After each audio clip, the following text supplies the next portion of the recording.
ఈ యొక్క గృహం దేవుడి పరిశుద్ధపరిచి ఆశీర్వదించినట్టు దినమున అలాగే తెలంగాణలో రావడానికి కలిగించిన కృపను బట్టి రేపు దినం జరుగుతున్న ప్రతి ఒక్క కార్యక్రమాంతాన్ని ప్రభు దీవించి ఆశ్రయించినట్టు ప్రభు నష్టం కూడా ఉంచినట్టు కృతజ్ఞత కలిగిన వాళ్ళని అందరం దేవుడికి స్తోత్రం తెలియపరిచి ప్రార్థించండి. స్తోత్రం స్తోత్రం స్తోత్రం స్తోత్రం స్తోత్రం హల్లెలూయా హల్లెలూయా హల్లెలూయా హల్లెలూయా.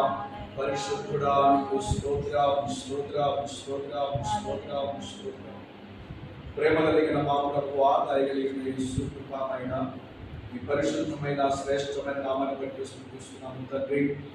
సాయంకాల వేళలో ప్రభా ఒకసారి మా ప్రియులు యజమానుడు తండ్రి ప్రభా పవిత్రాన్ని బట్టి ప్రార్థన, అలాగే మేడం గారిని బట్టి ప్రార్థన చేస్తున్నాను. ప్రేమించే వారికి ఇచ్చిన కుమార్తెను బట్టి ప్రార్థన.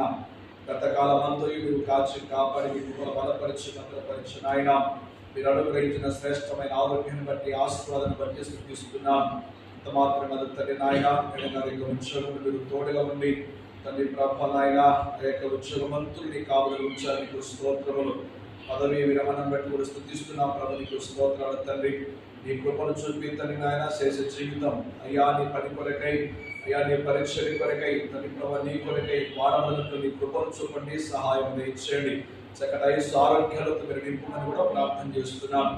మేడగది ప్రభు మీరు ఆస్వాదించండి, దీవించమని కూడా ప్రార్థన ప్రభు. నీకు స్తోత్రాలు తండ్రి. ప్రథమగని దాసులము మేమందరం చేరి నీ నామములో ప్రార్థిస్తుండగా నీ కృప కలుగునుగా కూడా ప్రార్థన చేస్తున్నాను. యేసు నామములో ఈ గృహము పరిశుద్ధ పరచబడునుగా కూడా ప్రార్థన. నీవే నీ కార్యం జరిగించి నీ కృపను చూపని ప్రార్థన. చేరవచ్చిన ఇరువురు దైవ సేవకులు బట్టి ప్రార్థన తండ్రి, వారి కుటుంబాల పరిచయం బట్టి ప్రార్థన చేస్తున్నాను. అయ్యా ఈ సమయంలో దాసులుగా ప్రార్థిస్తూ నీ కృప మాకు తోడుగా ఉంచండి. మీరే భద్రపరిచి బలపరిచి అయ్యా పాటల ద్వారా వాక్య పరిచయం ద్వారా మీరే ఆది నుంచి అంత వరకు తండ్రి నీ సన్నిధి మా మధ్యలో ఉంచి నీ కార్యం జరిగించమని, నీ కృపను చూపమని, ఘనత మహిమ ప్రభావాలు మీరు పొందుకోమని యేసు క్రీస్తు నామమున అడుగుచున్నాము మా పరమ తండ్రి. ఆమేన్.